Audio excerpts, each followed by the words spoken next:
Hi, I'm Paul Ross. Welcome to Caught on Camera, another batch of dramatic moments as witnessed on videotape. Everything you'll see tonight is real. There are no reconstructions in this programme. Our videotape was taken by people who found themselves slap bang in the middle of the most amazing situations. And who better than the people who were there to tell you their own stories of triumph over tragedy, and stories that are just plain incredible. Like the fire that destroyed a home every 5 seconds, until it had destroyed an entire community, 3,000 homes. They didn't burn, many simply exploded in temperatures of up to 4,000 degrees Fahrenheit. Betty Ann Bruno lost everything. Jim Peer feared the same would happen to him. Steve Carollo couldn't believe what he saw. And in 30 years of firefighting, John Salvin had never seen anything like it. It started with a brush fire, and it became an inferno.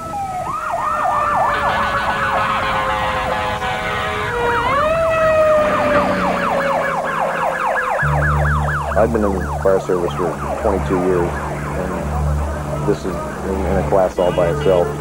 Traveled faster than you could run a lot of times. It went from house to house, and push to push, and tree to tree with such speed that there was no getting in front of it, even with whatever manpower or water supply you had. You couldn't stop it.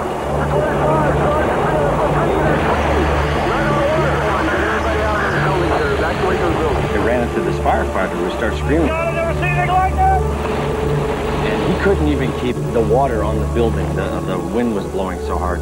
It was like a war zone. I couldn't believe it. People were screaming. People were just hitting each other's cars as they were trying to get out. They were going over fire. Cars were exploding. Trees were exploding. Come on! Get up, leave your cars, and walk! All right? There were times when I didn't even know if my clothes were so hot, I didn't even know if they were on fire or not. At that point, I became very frightened. I'm afraid my lens is going to melt. I got up onto a school. We were deployed in to save this one school area, and I got up on the roof, and for 360 degrees around me, you could see hundreds and hundreds of homes burning. This is my street. So far, okay. The sky was completely filled with smoke in front of me as I walked over the front. And my first thought was, this is a big grass fire.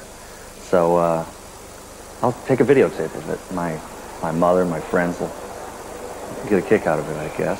This may be the last time we see this house. There are fires burning now on my street. In fact, if we head up here, you could catch a little glimpse right down here. That's a home. That's about 4 blocks, or 4 or 5 houses down from mine. And I suppose it, like many of the others, just started from a flaming ember. I'm gonna grab whatever I could think of. I have no idea what to take, and evacuate. I came into the house looking for things to save and to get one last look at it before it went up in flames. Please don't burn. Oh, nice house. I have no light, so there it is. Good luck, Amy's fish.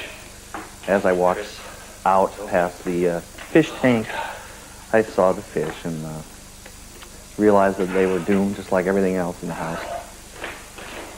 Here, look out the window.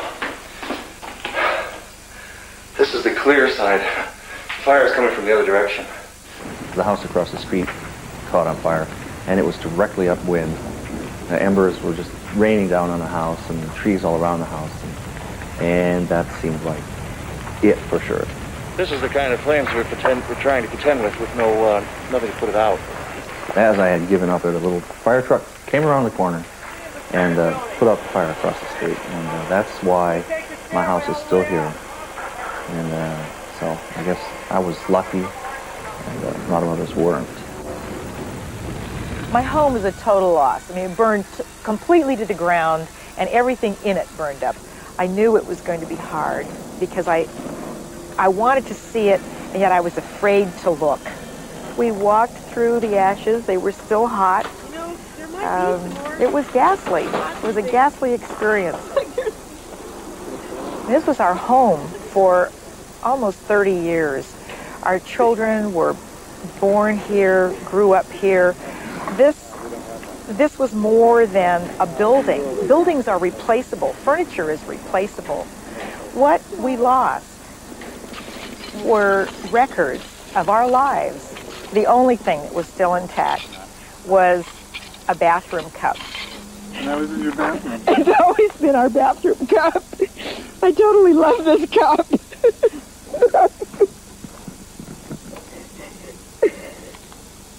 It's been through a lot. It's one of the very first things I ever threw on a wheel. A silly bathroom cup assumed such importance that day. That's what all the families lost. Symbols of their families and their past. That's irreplaceable stuff. Betty Ann and her family won't be rebuilding their home. They say it could never be the same. Instead, they've started a new life in a new area. Now, what would you do if you were in a boat at sea, your engine broke down, and a wave like this, taller than a house, was heading straight at you? The skipper of the yacht Lee was on a sailing holiday with his girlfriend and their 2-year-old daughter. They'd gone to Moreton Bay in Australia, a beach and water sports paradise full of bronzed bodies and show-off surfers.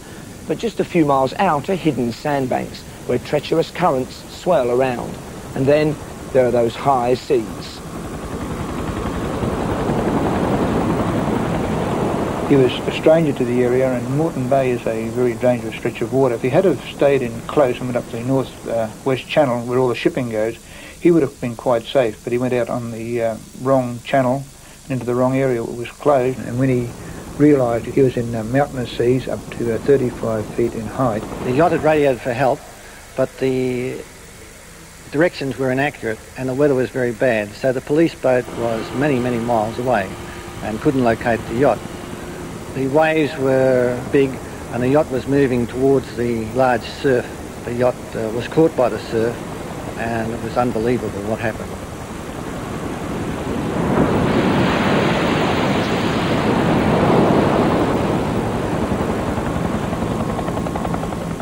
Fortunately, the woman and child were below deck, and the skipper had a lifeline tied to the yacht.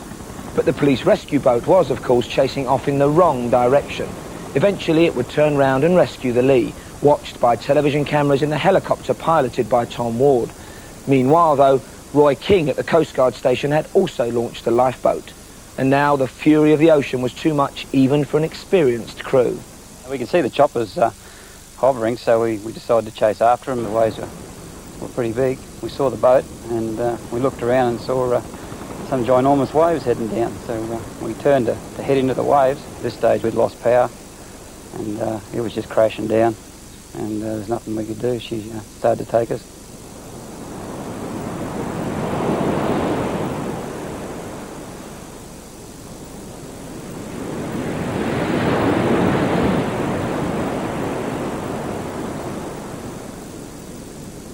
At this point of time, I had to go down and rescue the two crewmen from the life raft. Next thing you know, we had a chopper hovering above us, so he started to come in. We thought, oh, well, he's going to give it a go, so we'll give it a go.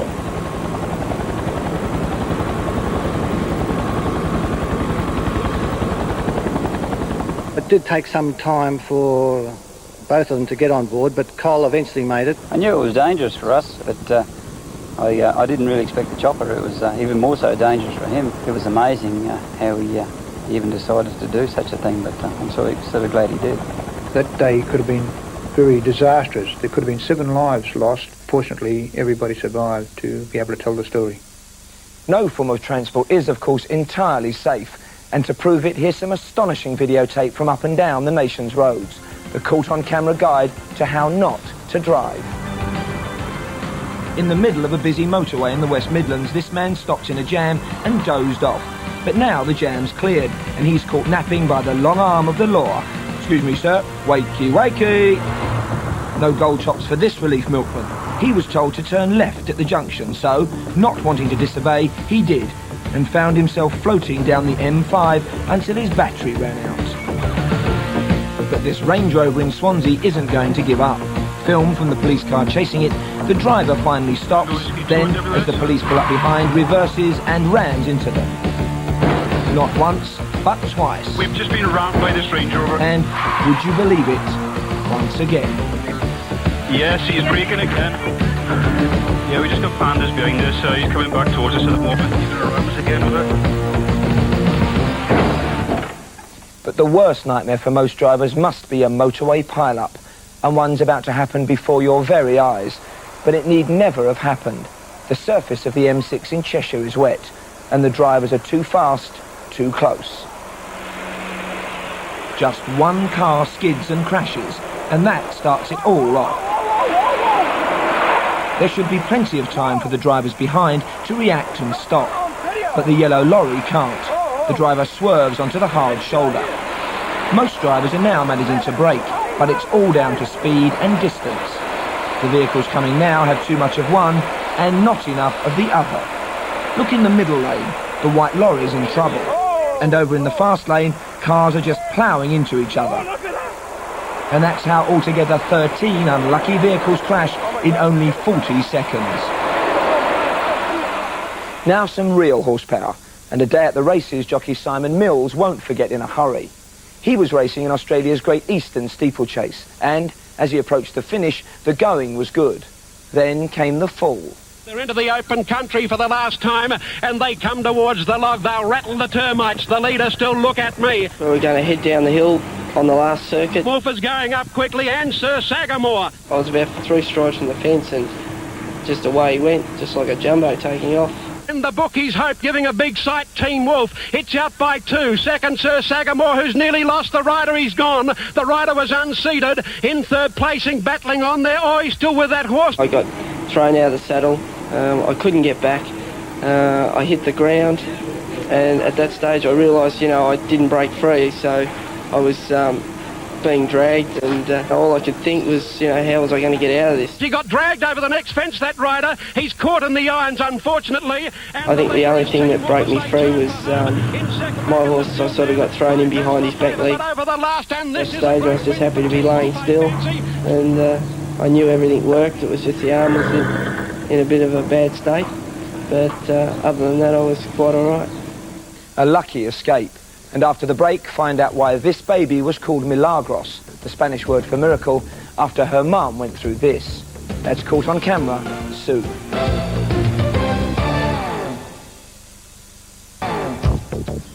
Welcome back for more real-life moments caught on camera. Coming up, we'll be going down with a man who's lost his parachute, and how this man's briefcase could have saved him from being crushed. First, when she was born, Annabel Perez called her baby Milagros. In Spanish, that means miracle. A strange name? Not when you know why she chose it, because both mother and baby had a miraculous escape. It was filmed by Josephina Bansky, who was carrying a video camera because she'd just been with her husband and son to her grandson's graduation from kindergarten. But that isn't what they remember most about that day, not after what they were about to see. After the graduation, we were driving home in the van to my daughter's home for a party, and my husband was up in the front of the van, and he saw this building in flames, and my son was sitting next to me, and he shouted, "Stop the van." My son jumped out, and I followed him, and he ran across the street, and he ran into the building.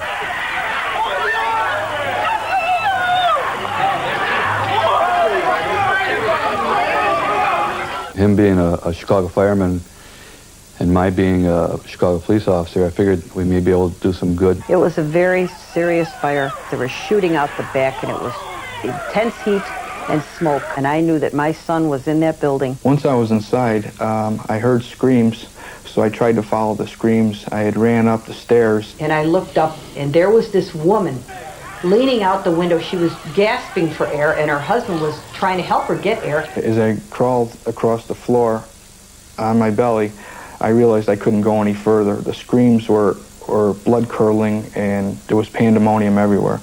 So I turned around and made my way back down the stairs. People were running around in mass confusion, screaming, "Get a blanket, get a mattress," anything. All they wanted to do was to get this woman out of that building.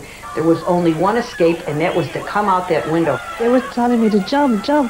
And I was like, no, I can't jump. I'm pregnant. And they didn't have anything for me to jump on. And then when I told them that I was pregnant, they went and they got a blanket And that's when I said, okay, in the name of God, here we go. Her husband took her by her ankles and he lowered her out the window. I realized later the reason she went out head first was because she was pregnant and she didn't want to injure her baby in jumping. There was 5 or 6 men holding a blanket, and they caught her. Right after that, her husband followed. He jumped out. Then the men that caught her in the blanket, they took her, put her in the ambulance, and the ambulance took her away to the hospital right away. It was just amazing to me that she had survived this, even landing in a blanket. And I don't know how she survived that fall. It's not every day that you see a miracle, but I believe this day I definitely saw a miracle. And that's why Annabelle Perez called her baby Miracle. Every day, 1 million British people travel to work by train. Most don't even think about it. It's all part of the daily commuter grind. And it was the same for Reg Steer the morning he got a train from his local station, East Grinstead in Sussex, for London. The only thing on his mind was preparing for a business meeting he had to attend. But his journey that day was to be an extraordinary one. I just got on the train, sat down, and collected my thoughts and put a briefcase on my knees. I remember that the train rounded a curve and suddenly began to brake fiercely, and then very fiercely. All of a sudden there was a tremendous explosion, and I remember very little after that, as I obviously blacked out.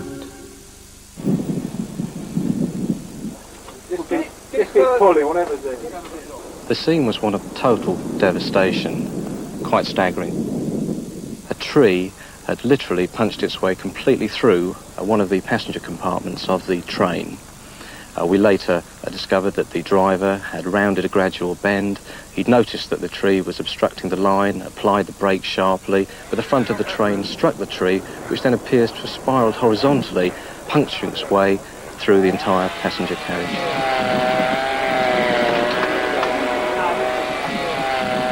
I looked down and wondered why I had a brown shirt on. It was obviously because of all the blood. Working conditions within the carriage itself were cramped, with the ever-present danger of the unstable tree trunk.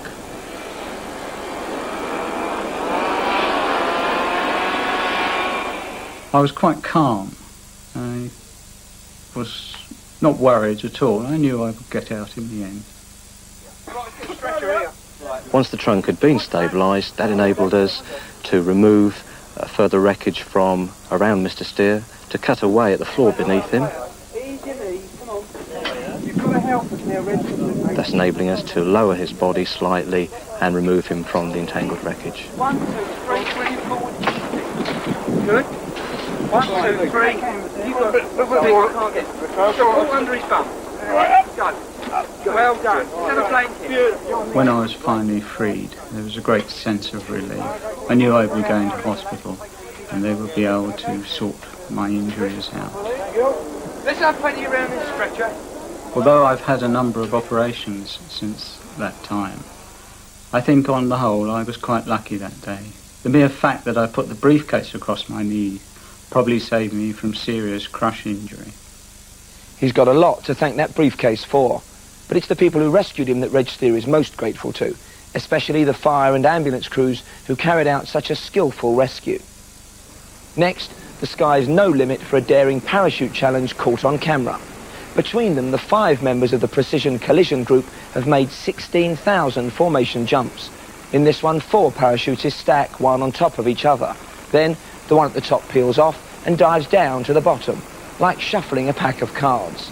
It's a spectacular sight, but this jump at the Australian National Parachute Championships turned out to be more spectacular than even they thought.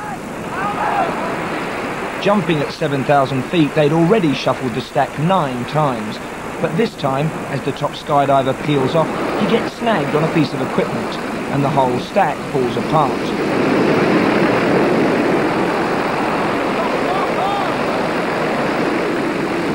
Tim Joyce shoots off into the sky at around 40 miles an hour, with his own parachute tangled up, and somebody else's wrapped round his neck.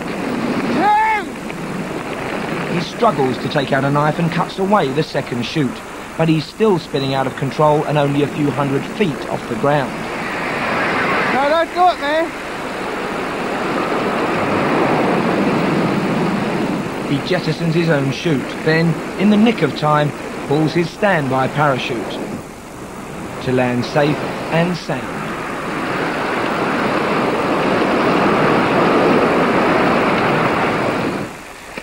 You alright? You okay, mate? About how that up, nice. Well, guys, 6 minutes, 16 seconds is the most exciting film I've ever filmed. Oh, my God. You can say that again. Our last story caught on camera tonight is a trip to the zoo. It was the first day of the Merritt family's holiday in Jersey, and 5-year-old Levan wanted to see the gorillas, but the wall was too high, so Dad Stephen lifted him up. Then, just for a moment, he got distracted. Lloyd, the youngest one, started running off, so I turned around to catch him, and I heard my wife scream, and she said, Levan's gone over the wall. He was lying down the bottom in the concrete. Well, actually, I thought he was dead, because he wasn't moving, there was blood all over the place. It's a horrific thought to know that he was that far down, and you just couldn't get to him. And they were surrounded by all these gorillas. I thought that he was actually going to get torn to pieces. In fact, the gorillas weren't threatened by a small boy lying unconscious in their pit, and even appeared concerned for Levan. They weren't the only ones. Levan had fallen 12 feet onto concrete, and there was blood pouring from his head. As he came round and started to cry, the gorillas ran away, and the keepers got them back into their cage. But when they opened the door, an excitable young male gorilla, who'd been kept apart from the others, escaped. As he bounced towards Levan, the keepers had to hold him back with sticks, and as Levan moved, there was a risk that he'd make his already serious injuries worse. Something had to be done. The actual ambulance bloke, he said he can't wait no longer, so they chucked a rope over for him, and he climbed down.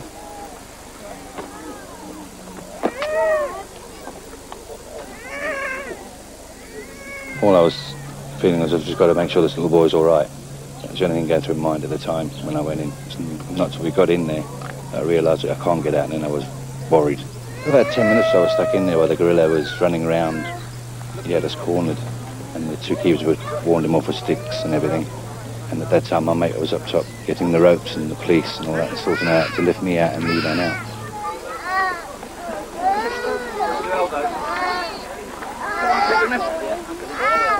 Coming out as well, all the crowds went, hey, and shouting, and you don't normally get that when you're dealing with an accident. Considering he's just an ordinary ambulance bloke, it's not the sort of thing you come across every day. So I think he's terrific. He's a real hero to me.